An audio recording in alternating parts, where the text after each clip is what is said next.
No. ¿No? Aunque lo estés disfrutando el olor, es satisfacción. No. O sea, Pero hay cosas que no. Si tú hueles gasolina y te encanta, es un problema. Vamos.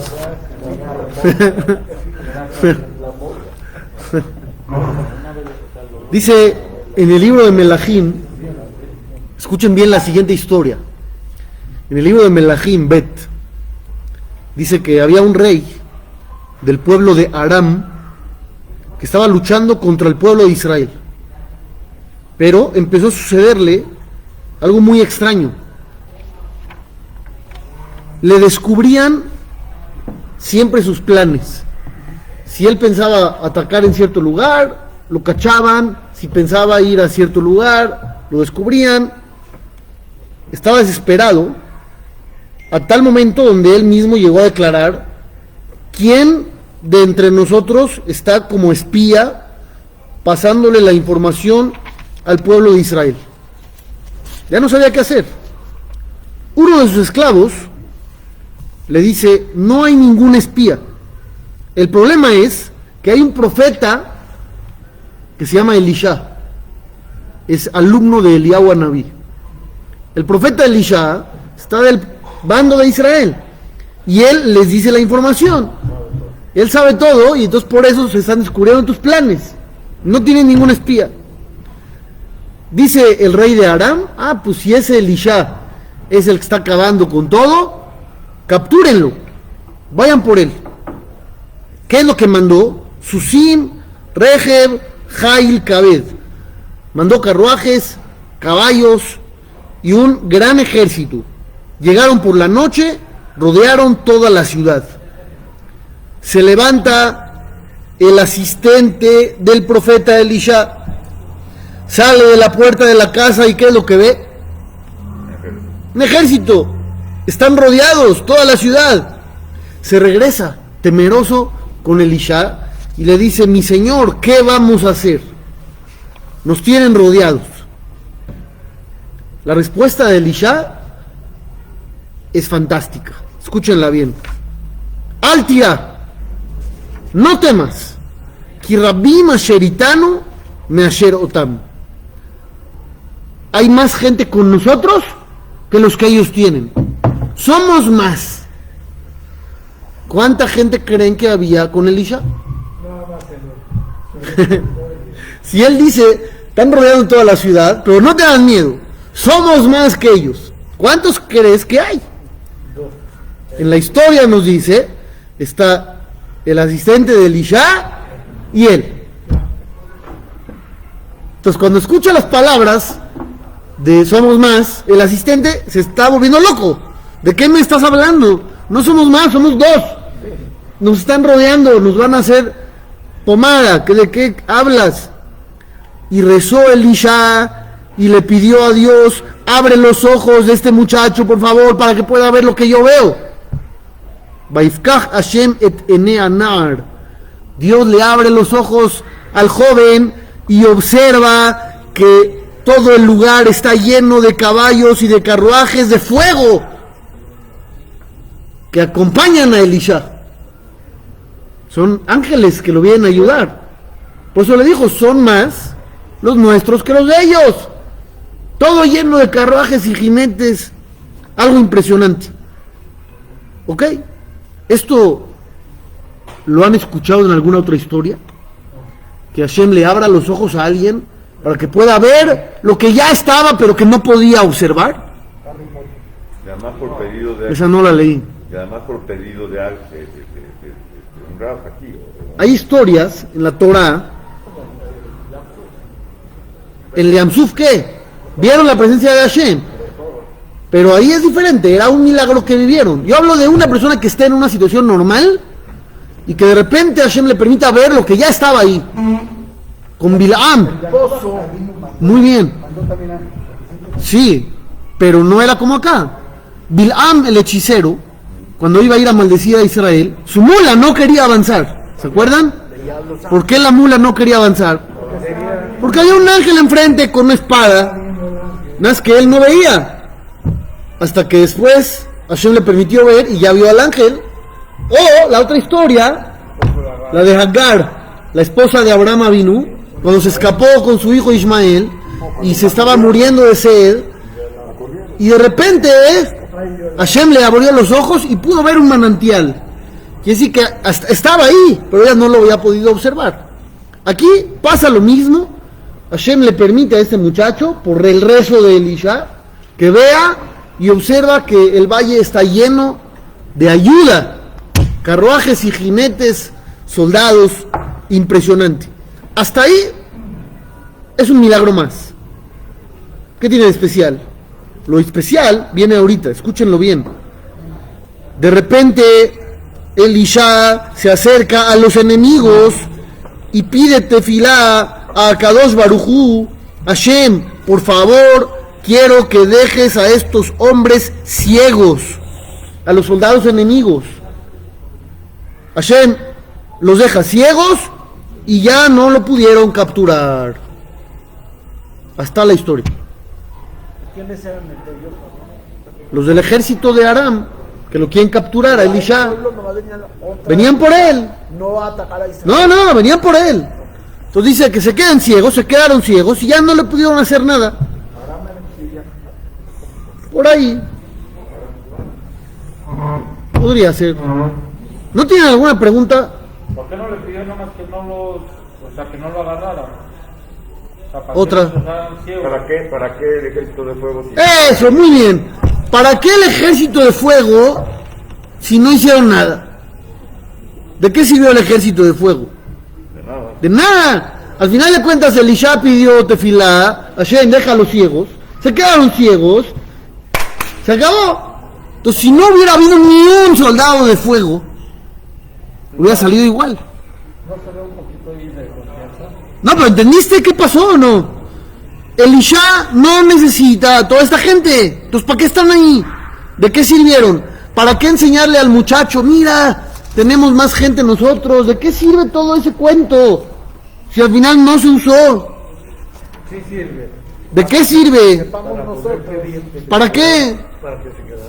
No, pero ¿para qué había que enseñarle al muchacho? ¿Para qué haya que enseñar al muchacho algo que no va a servir de nada? Que vea el ejército sin nada de eso. Nada de eso sirvió. En el...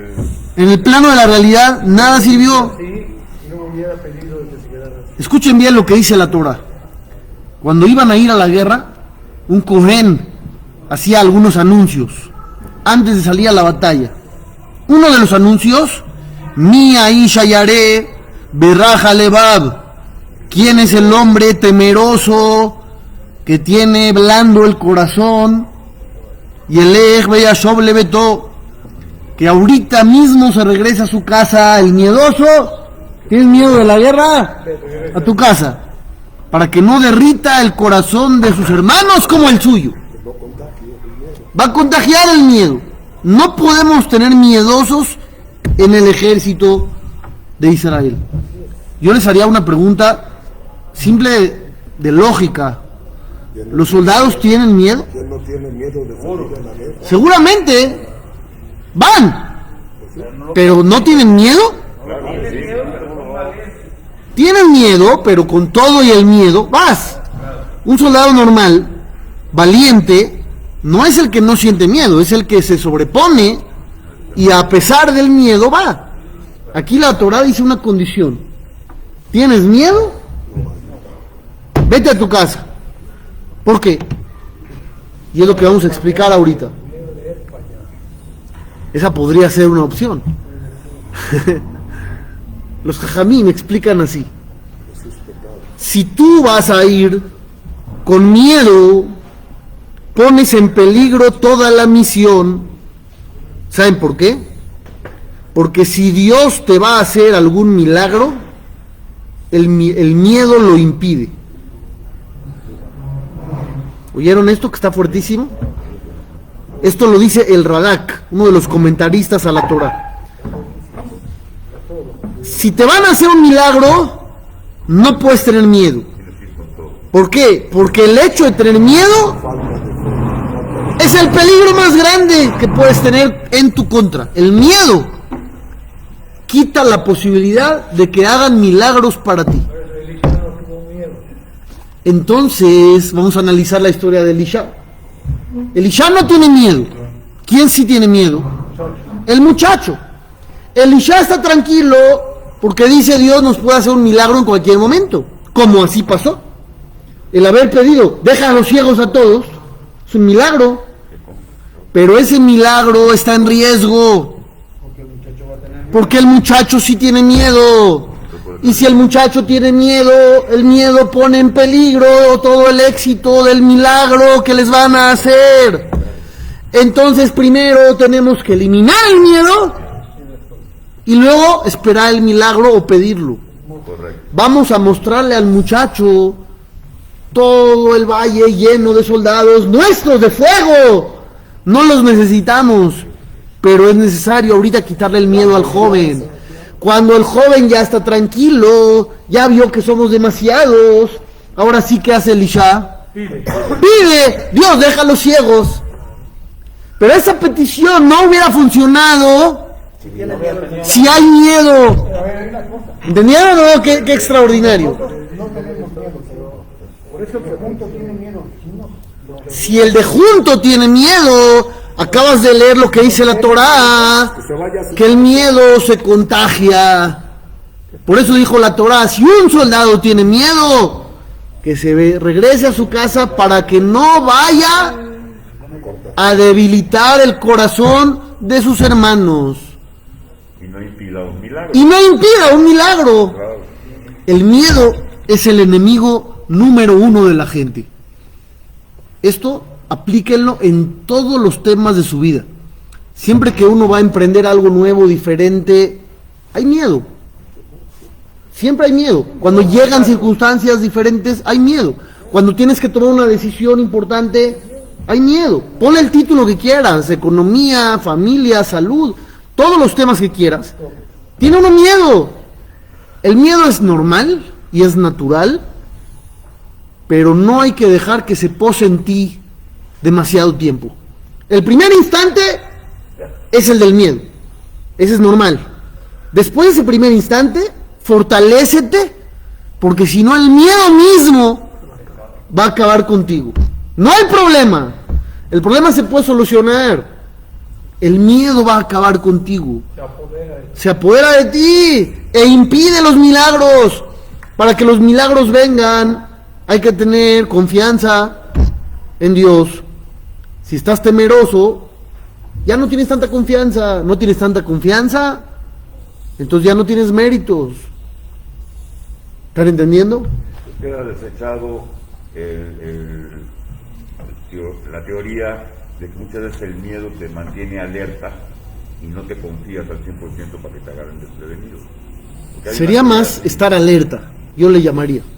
Pero el miedo, el temor, muchas veces hasta paraliza, confunde, ofusca. Sí. Ya no piensa uno claro, ya no puedes tomar buenas decisiones porque estás con temor. ¿Qué hago? Hago A, hago B, hago A, hago B. Esa ansiedad de la incertidumbre acaba con el ser humano. Pero es la naturaleza. Es lo que yo expliqué. Claro que es la naturaleza. No existe una persona. No existe. Dale tiempo y luego supéralo. Claro. El miedo es natural. La pregunta es cuánto tiempo lo vas a dejar aquí. Hay que resbalarlo, yo creo. Hay que trabajarlo. Ya llegó el miedo. ¿Ahora qué haces? Aguantarlo y después soltarlo. Eso, ya llegó. Lo dejaste pasar o pasó. Era natural, era normal. Pero no lo dejes vivir ahí adentro. No lo dejes vivir ahí adentro. Empieza a trabajarlo con confianza en Dios, con tefilá. Uno de los motivos de por qué rezamos nosotros todos los días es para quitarnos los miedos. Hashem, mándame bendición en mi trabajo. ¿Cómo sales de ahí? Fortalecido. Con más confianza. Hashem, mándame refuah shelema, cúrame. ¿Cómo vas al doctor? Ya con más confianza. Rezas para saber que estás en manos de Dios y ya puedes fluir en la vida. Pero el que no reza y piensa que todo está en él, y si se equivoca, no te puedes sentir solo. Entonces el miedo natural, dale chance solamente un pequeño lapso. Cuando ya pasó ese pequeño lapso, lo tienes que trabajar. Y aquí la Torah nos está enseñando lo que es la responsabilidad colectiva. No nada más tú vas a salir afectado por el miedo, vas a afectar a los demás, les contagias el miedo. Estaba viendo sobre este tema de la obligación de la responsabilidad colectiva. ¿Qué tanto somos responsables porque el otro esté tranquilo, porque el otro no sienta miedo, porque el otro tome buenas decisiones? No nada más eres responsable de tu persona, eres responsable de los demás, de la sociedad. ¿Quién hubiera pensado que como yo tengo miedo, soy culpable de que el otro también tenga miedo? Ya, yo tenía miedo, ¿qué quieres de mi vida? La Torah te dice, mal, doble tache. Tache 1 por tener miedo tú, tache 2 porque lo contagias. Somos responsables también de los demás, cómo los hace sentir. Este profeta Elisha, para que ustedes sepan, tenía un sirviente que se llamaba Gehazi. Gehazi cometió pecados graves. Uno de ellos, que se le reclamó muchísimo, que apartaba a los alumnos de Elisha. La gente iba a aprender Torah de Elisha y él los apartaba. ¿Consideran eso un error grave? Pues sí. Alguien va a ir a estudiar Torah, se va a ir a superar, va con el profeta y tú los alejas. La pregunta es, ¿cómo los alejaba? ¿Cómo los alejaba, saben? Miedo. ¿Por qué los apartaba? ¿Cómo le hacía para apartarlos? ¿Qué les decía? No vayas con él, no sirve, o no vas a aprender, o te va a enseñar mal. Es mentira, es mentira. Escuchen bien, porque es extraordinario. Dicen los Jajamim en el Talmud, en el Tratado de Sotá, Elisha daba clases de Torah y Gehazi se sentaba afuera y no entraba a la clase de Elisha. Ya acabé. Claro. Y eso contagia. Digan que él no estaba en la clase, estaba el mismo alumno. La Gemara en Sanedrín explica así: si tú vas a la clase de Elisha y su sirviente no entra, ¿qué dices? La clase ha de estar malísima, ha de estar pésima la clase. Y ya no entraban. Elisha estaba esperando que la gente viniera a estudiar. Gehazi, el alumno, el sirviente, solamente de forma pasiva, sentándose afuera, no entrando a la clase, alejaba a todos los demás, sin decir una sola letra. No tenía que hacer campaña en contra de, simplemente no entro yo. Una vez leí una historia de un muchacho que llegó después de haber estudiado varios años en Eretz Israel, se regresó a Estados Unidos, a Nueva York. Él venía al CNIS por primera vez, después de años de ausencia. Ya era un gran estudiante, no como cuando se fue, que era un chavito, ya sabía mucha Torah. Rav Moshe Feinstein, el jajam más grande de América de esa época, le dijo: te voy a dar un consejo extraordinario. Ahora que regresas con mucha Torah, mucho conocimiento, te tienes que sentar los viernes a la hora de la derashá del jajam a ponerle toda la atención del mundo. Es el consejo. ¿De qué hablan los jajamín los viernes por la noche? Un mensaje bonito de la perashá. ¿Por qué era tan importante que este alumno, que ya venía de estudiar en Israel varios años y que sabía mucho, por qué era tan importante que le ponga atención a la clase de los viernes? Dice, porque la gente te va a estar observando. Si tú eres un estudiante que viene de allá y sabe muchísimo, y te sientas y la gente te ve con un libro, sin poner atención a la clase del jajam, ¿qué van a decir? La clase no sirve. Mira, este cuate que sabe mucho, ni la está oyendo. Agarró un libro para entretenerse de mientras. Quiere decir que la clase no sirve para nada. Entonces dijo, ahora que regresaste tienes una responsabilidad inmensa. La gente te va a observar. Y es lo mismo que estamos diciendo. El miedo tuyo se contagia. Y si se contagia, eres culpable de todo lo que causes a tu alrededor. Miedo y el desprecio y todo. Todo es contagioso. Desgraciadamente sí. Todo es contagioso. y hay que tener muchísimo cuidado. La Gemara dice, por ejemplo, que uno de los peores crímenes que uno puede llegar a cometer es profanar la imagen de Dios en el mundo. Que digan, mira a este religioso, mira a este judío, cómo se comporta. ¿Ustedes tienen cuidado cuando van por la calle? De que no vayan a decir, mira a estos judíos cómo son. Hay que tener cuidado. Porque si alguien llega a suponer que actúas así por lo que eres, haces quedar mal a todos. Que es muy difícil. ¿Tener cuidado? Sí, claro. Claro, pero es una gran responsabilidad. Si tú vas a un restaurante, se tardaron en atenderte, y le gritas al mesero, ¿qué es lo primero que dice el Señor? Mira, judíos irrespetuosos, maleducados, prepotentes. ¿Sí o no? Directo, directo. Y tú te llevas la responsabilidad. En vez de que diga, mira, los judíos son educados, Hasta el final igual yo creo que dicen lo mismo, que no sea por ti. Sí, es diferente. Si lo van a decir, que no sea por ti. Que no sea por ti. No seas tú el de la bandera. No des tú argumentos o pie a que hablen mal. Eso se llama Hilul Hashem. De los peores crímenes que uno puede llegar a cometer. Hay que tener mucho cuidado con la gorra y el sisí. Sí, claro. También te lo señala la... Claro. 100%.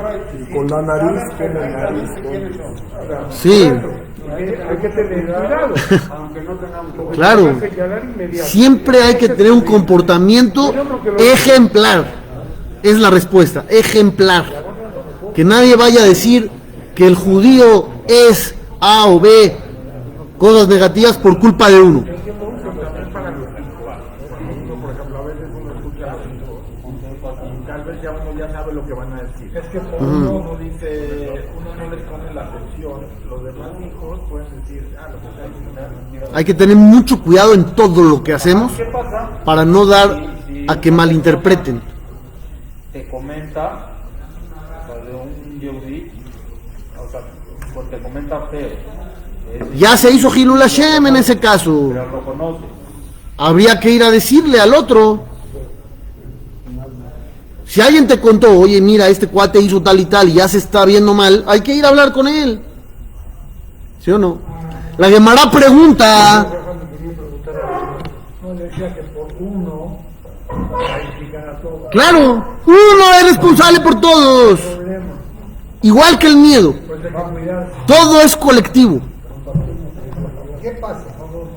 Si por los pecados que uno hace tienen y lo hacen miedo a no sentirse ya capaz de solucionarlos, ya digno, ¿qué pasa en ese momento? Si uno tiene miedo por sentir que no es merecedor, porque ha pecado o se ha equivocado, tiene que saber que el tener fe es el único mérito que necesita para obtener protección. Aunque haya hecho lo que haya hecho. El tener fe es el único mérito que necesitas para obtener ayuda. Nada más fe. No necesitas más. Así dice el Hafetz Haim. Buenísimo. Una vez yo estaba en un restaurante con una persona que viene aquí. Terminamos, echamos un café, hablamos lo que teníamos que hablar, nos empezamos a retirar, pasamos junto a una mesa donde había una familia religiosa, gorra negra, grande, todo. Estaba esta familia, era el marido, la esposa, uno o dos hijos, no me acuerdo, y alrededor de la mesa, en el suelo, pura comida tirada por todos lados. Pastas, servilletas. Esta persona que iba conmigo me dice, por cosas como esta, mi esposa no quiere saber nada de la religión. Así me lo dijo. Y tiene razón. Desde su punto de vista, el religioso ¿qué es? Sucio, irrespetuoso, no tiene educación. Y eso hace que se aleje. Eso hace que la gente se aleje. ¿Y quién es el culpable de la historia? Pues sí, los papás. hijo, no tires, o recoges, o algo haces, pues no puedes dejar una mala imagen. Eso es gravísimo. La Gemara pregunta, ¿con qué acto se puede llegar a profanar la imagen de la Torah o de Dios? Uno de los ejemplos increíbles, dice Rabbi Yohanan, si yo camino 4 pasos sin el tefilín puesto, ya acabé con la imagen de la Torah. ¿Por qué? ¿Ustedes lo vieron tan grave? No. En esa época acostumbraban a ponerse tefilín todo el día. Todo el día tefilín. En la época del Talmud. Sí, todo el día tefilín puesto. Y si yo, 2000 años, y si yo voy caminando y veo al jajam que no tiene su tefilín ni nada, ¿qué digo? Si el jajam más grande no lo tiene, pues yo ni me pongo, ¿no? Si él se lo quita, yo ni me lo tengo que poner. Así hace uno de esas asociaciones, racionaliza. Si él se lo quitó, yo ya ni me lo necesito poner, porque él es jajam grande y yo no soy nada. Y uno es responsable, dice Rabbi Yohanan. Tal vez yo me lo quité porque me sentía mal, estaba enfermo, pero la gente no sabe, piensa mal. Somos responsables, todos con todos, del miedo, de la imagen, de los actos, de las mitzvot. Dice en el libro Zekenim mi Baalea Tosafot, Yosef Atzadik, el hijo de Jacob, estuvo alejado de su padre ¿cuánto tiempo? Él tenía 17 años cuando sus hermanos lo vendieron como esclavo. A partir de ahí, 0 contacto con su papá. Estuvo años en la cárcel, más de 10, estuvo 12 años encarcelado, luego 7 años de abundancia, luego empezaron los años de hambre, todo ese tiempo alejado de su papá. Ya después, el destino trajo a su papá a Egipto. No voy a ampliar la historia, es sabido todo lo que yo estoy diciendo. ¿Cómo creen que fue la relación Yosef con su papá Jacob después del reencuentro? No se hablaban. No se veían. Estaban Ya no se veían, ya no se hablaban. distantes. ¿Qué era Yosef para su papá? Todo. Yosef era su hijo querido, el hijo de Rahel, su esposa querida, por la que tanto trabajó. Cuando Yosef desapareció, ¿cómo se sintió Jacob? Luto, más de 20 años de duelo. Ahora que ya se encontraron, después de más de 2 décadas, ¿qué pensaría uno?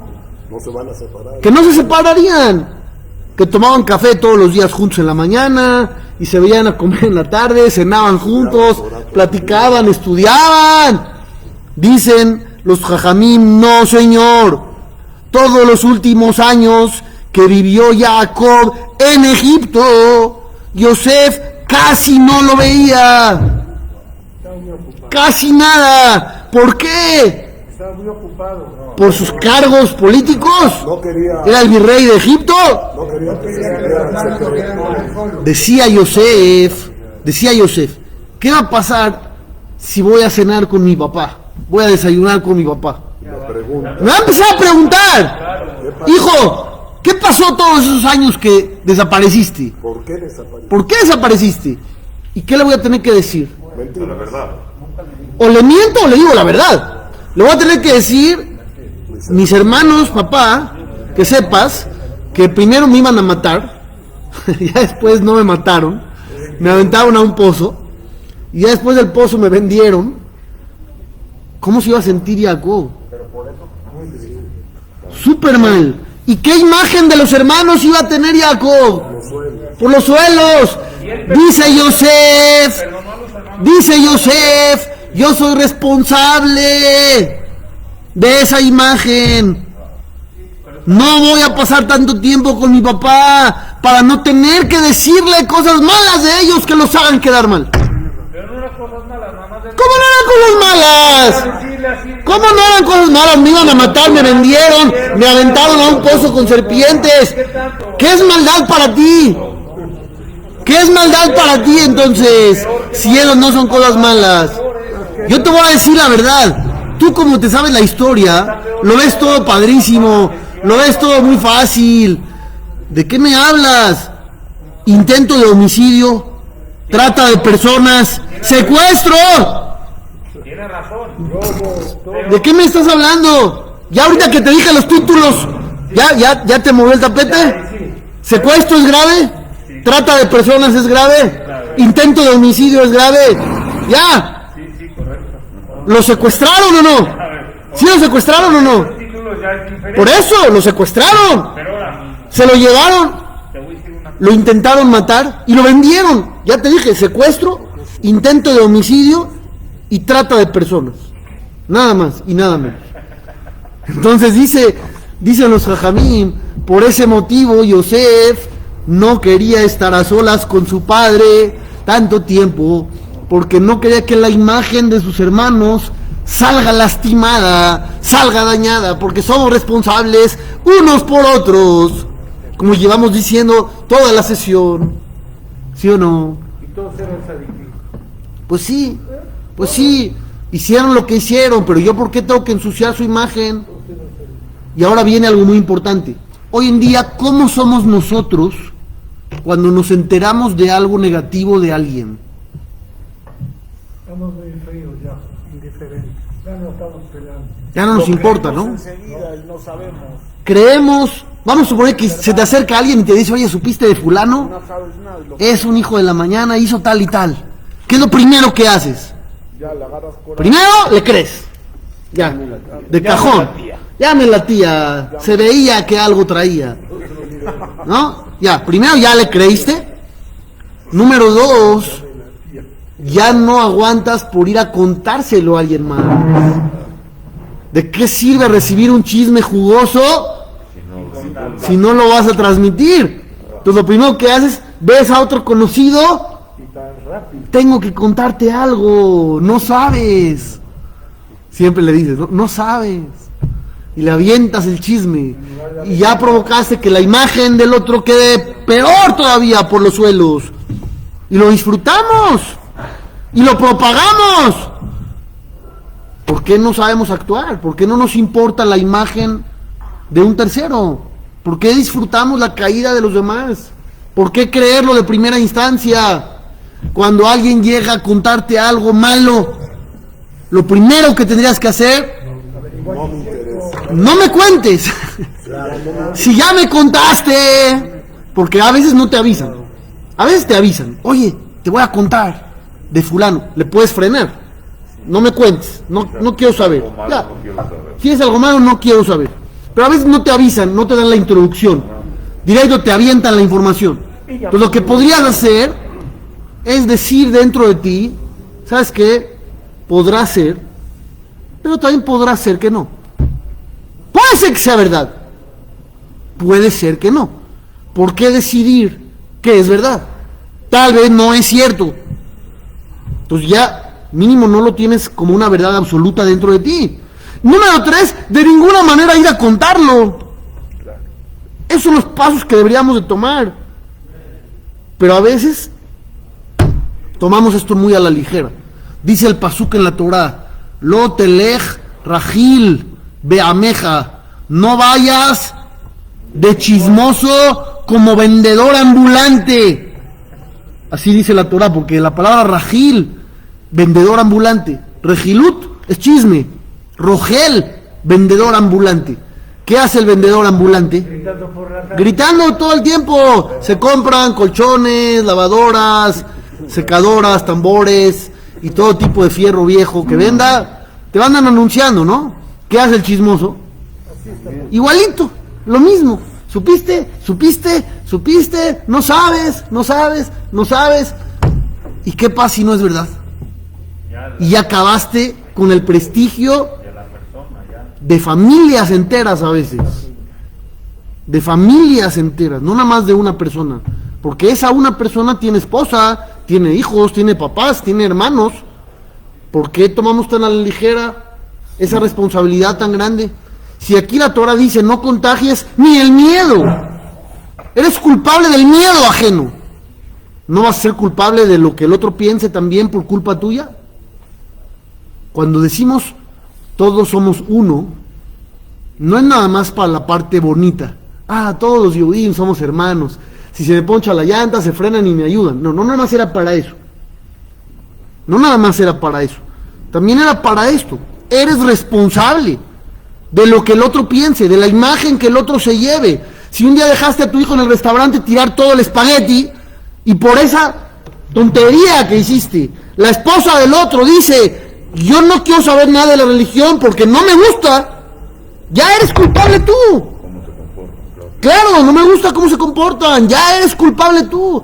Por eso dice Maimónides, en las leyes de comportamiento, tienes que pensar bien cómo caminas, cómo comes, cómo hablas. Porque eres ejemplo. Y lo que el otro piense es tu responsabilidad. ¿Estás de acuerdo o no? Entonces aprendimos muchas cosas hoy, Baruch Hashem. La primera, de que no tenga uno miedo, de superar los miedos. Dijimos que los miedos son contagiosos y de que somos responsables de los demás, de lo que sienten, de lo que piensan y de cómo actúen debido a nuestro propio comportamiento. Hay que estar alerta siempre a tener un comportamiento correcto ante la sociedad. Todo lo bueno. Hablamos.